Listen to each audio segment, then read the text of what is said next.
സ്വാഗതം ആശംസിച്ചപ്പോൾ അതിൽ പങ്കെടുത്ത എല്ലാവരെയും പറ്റിയൊക്കെ വിശദമായി സംസാരിച്ചു. എനിക്ക് ഒരൊറ്റ വാക്കേ പറയാനുള്ളൂ. ഈ രാജ്യത്തെ ചെറുപ്പക്കാർക്ക് തൊഴിൽ അല്ലെങ്കിൽ ജയിൽ എന്നൊരു പുതിയ മുദ്രാവാക്യം മുഴക്കിയ സഖാവ് ഈ രാജ്യം തന്നെ വളരെ കാലത്ത് പരിചയമുള്ള ഒരു വ്യക്തിയാണ്. അതൊക്കെ ഒരുപാട് ചരിത്രവും പറയുന്നത് പറയാൻ ഈ അവസരമില്ല. അദ്ദേഹത്തിന്റെ സ്മരണയ്ക്ക് മുമ്പിൽ ആദരാഞ്ജലികൾ അർപ്പിച്ചുകൊണ്ട് ഈ അനുസ്മരണ സമ്മേളനം ഉദ്ഘാടനം ചെയ്യാൻ നമ്മുടെ മുനിസിപ്പൽ ചെയർപേഴ്സൺ ബഹുമാന്യനായ ഉണ്ണികൃഷ്ണനെ ആദരപൂർവ്വം ക്ഷണിക്കും. ഞാൻ അദ്ദേഹത്തിന്റെ പ്രവർത്തനത്തെ സംബന്ധിച്ച് വിലയിരുത്തുമ്പോൾ പലരും പറഞ്ഞുള്ള അറിവുകളും അദ്ദേഹവുമായി നേരിട്ട് സംസാരിച്ചതിന്റെ അടിസ്ഥാനത്തിലുള്ള ബന്ധം മാത്രമാണുള്ളത്. എൻ്റെ ഒരു അനുഭവം ഞാൻ പരിശോധിക്കുമ്പോൾ 2005 ഞാൻ ജനപ്രതിനിധിയാവുന്നത് അദ്ദേഹത്തിന്റെ വീട് നിൽക്കുന്ന വാർഡിൽ നിന്നാണ്. അന്ന് ഒരുപക്ഷെ ഞാൻ ആദ്യമായി പോയി ദക്ഷിണ കൊടുത്ത് കാൽത്തൊട്ട് വന്ദിച്ച അദ്ദേഹത്തിൻ്റെതാണ്. അപ്പോൾ ഞാൻ നോമിനേഷൻ കൊടുക്കുന്നതിന് മുമ്പേ അദ്ദേഹത്തെ പോയി ചെയ്തിട്ടാണ്. ചില വാർഡിൽ ഒരു പക്ഷേ ഏറ്റവും മുതിർന്ന അല്ലെങ്കിൽ ഏറ്റവും പാരമ്പര്യമുള്ള ഒരു കമ്മ്യൂണിസ്റ്റ് നേതാവാണ് അദ്ദേഹം. അതുകൊണ്ട് തന്നെയാണ് അദ്ദേഹത്തെ കാണാൻ പോയത്. അന്ന് അദ്ദേഹം പറഞ്ഞ ചില വാക്കുകൾ എനിക്ക് നല്ലോണം സ്പർശിച്ചു. നീ പ്രദാനം ചെയ്യാൻ പോകുന്ന ഈ വാർഡ് ഞാനും എൻ്റെ ജ്യേഷ്ഠനും മത്സരിച്ച വേളയിൽ ഞങ്ങൾ രണ്ടും ഏതാണ്ട് ജനിച്ചു വളർന്ന ഞങ്ങൾക്ക് നല്ല വ്യക്തി സൗഹൃദമുള്ള വാർഡാണ്. ആ വാർഡിൽ നിന്ന് കേവലം ലഭിച്ചത് 120 വോട്ടാണ്. അപ്പോൾ ആ വാർഡിലാണ് മത്സരിക്കാൻ പോകുന്നത്. വളരെ സൂക്ഷിക്കണം. അതിലെല്ലാം ഉപരി നിനക്കെതിരെ മത്സരിക്കുന്നത് വളരെ ഒരു വലിയ കക്ഷിയാണ്, കൊട്ടക്കാട്ട് ശ്രീധരനാർ അദ്ദേഹത്തിൻ്റെ മകനാണ് എന്ന് അദ്ദേഹം എന്നോട് പറയുകയുണ്ടായി. ഞാൻ പറഞ്ഞാൽ വരട്ടെ, എന്തായാലും കമ്മ്യൂണിസ്റ്റ് പാർട്ടി തീരുമാനത്തിൻ്റെ അടിസ്ഥാനത്തിൽ ഞാൻ മത്സരിക്കാൻ തീരുമാനിച്ചു. ഒരു തീരുമാനം പറഞ്ഞു, അല്ല മത്സരിക്കേണ്ടെന്നല്ല പറഞ്ഞു. അതുകൊണ്ട് തെരഞ്ഞെടുപ്പ് പ്രവർത്തനത്തെ സംബന്ധിച്ച് നോക്കുമ്പോൾ വളരെ ശ്രദ്ധിച്ച് പോകണം.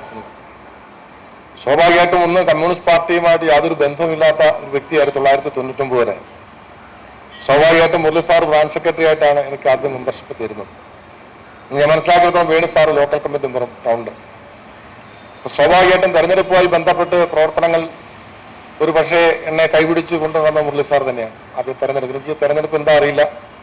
അതിനു മുമ്പ് ഞാൻ സ്വതന്ത്രമായി മത്സരിച്ചിട്ടുണ്ട്. അത് വേറൊരു ശൈലിയിലെ പ്രവർത്തനമായിരുന്നു.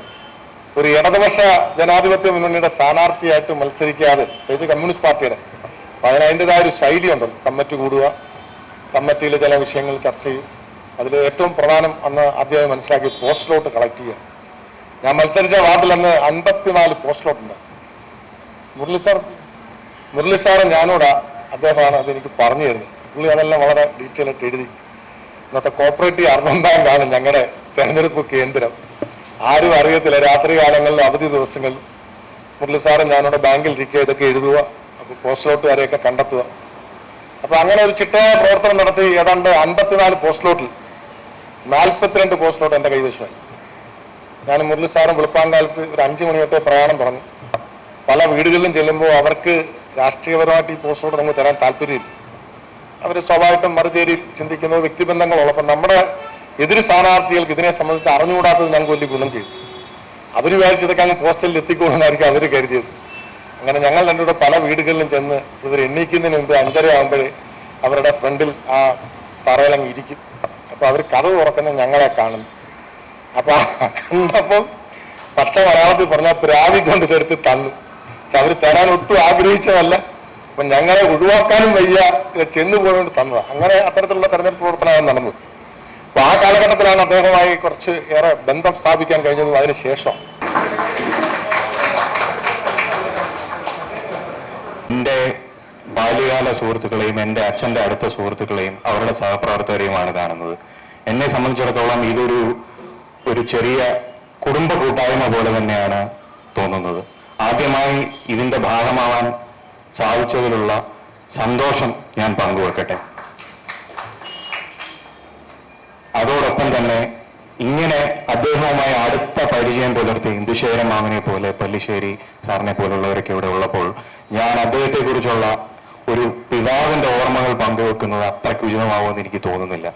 എങ്കിലും ഈ ചടങ്ങിലേക്ക് എന്നെ ക്ഷണിച്ചതുമായി ബന്ധപ്പെട്ട ഒരു ചെറിയ കാര്യം പറഞ്ഞുകൊള്ളട്ടെ. അദ്ദേഹത്തിന്റെ പേരിൽ നിന്ന് ഒരു ശാസ്ത്ര സാഹിത്യ ഒരു കോണർ ഇവിടെ സമർപ്പിക്കുകയാണ്. എനിക്ക് തോന്നുന്നു ഇതിൽ ഉചിതമായ മറ്റൊരു പ്രവൃത്തി അദ്ദേഹത്തിന്റെ പേരിൽ നമുക്ക് ചെയ്യാൻ കഴിയുമെന്ന് തോന്നുന്നില്ല. ഞാൻ എൻ്റെ ബാല്യകാലത്തിലേക്ക് പോവുകയാണെങ്കിൽ 8ാം ക്ലാസ്സിൽ ഞാൻ പഠിക്കുമ്പോൾ പ്രത്യേകിച്ച് ലക്ഷ്യമൊന്നുമില്ലാതെ നടക്കുന്ന മൂത്ത പുത്രനെ നോക്കി അദ്ദേഹം വിളിച്ചിട്ട് പറഞ്ഞു, എൻ്റെ പിറന്നാളാണ് 12ാമത്തെ വയസ്സാണെന്നാണ് എൻ്റെ ഓർമ്മ. ലോകം കണ്ട ഏറ്റവും മികച്ച ശാസ്ത്ര സാഹിത്യകാരന്മാരിൽ ഒരാളാണ് ഐസക് അസിമോവ്. റഷ്യയിൽ നിന്ന് അമേരിക്കയിലേക്ക് പലായനം ചെയ്യുന്ന അമേരിക്കക്കാരനായ അദ്ദേഹത്തിന്റെ റോബോട്ടിക്സിനെ കുറിച്ചുള്ള ഒരു പുസ്തകം 90കളുടെ മധ്യത്തിൽ എനിക്ക് തന്നിട്ട് പറഞ്ഞു, ഇത് വായിച്ചു നോക്കണം. ഭാവിയുടെ സാങ്കേതിക വിദ്യ എന്ന് പറയുന്നത് റോബോട്ടിക്സ് ആണ്. അന്ന് റോബോട്ടിക്സ് എന്താണെന്ന് പോലും എനിക്കും അറിയില്ല.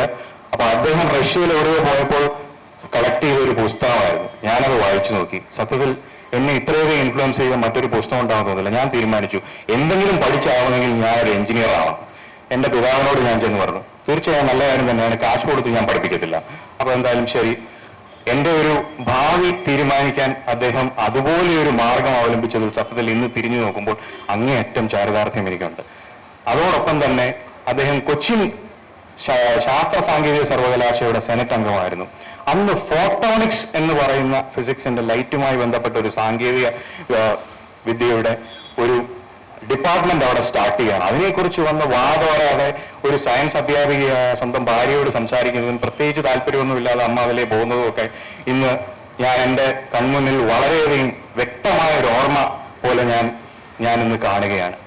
എന്തായാലും ഇതുപോലെ ഒരു ചടങ്ങിലേക്ക്, ഇതുപോലെ ഒരു കുടുംബ കൂട്ടായ്മയിലേക്ക് എന്നെ ക്ഷണിച്ച ഇതിന്റെ സംഘാടകർക്കും കലാധരൻ ചേട്ടനും മറ്റുള്ളവർക്കും എല്ലാം എൻ്റെ വ്യക്തിപരമായും കുടുംബത്തിന്റെയും നന്ദി രേഖപ്പെടുത്തുന്നു. അതോടൊപ്പം തന്നെ എൻ്റെ പിതാവിനെ ഞാൻ അനുസ്മരിച്ചുകൊണ്ട് ഞാൻ നിർത്തുന്നു. 62ാം സംസ്ഥാന വാർഷികം പാലക്കാട് വെച്ച് മെയ് മാസം നടക്കുകയാണ്.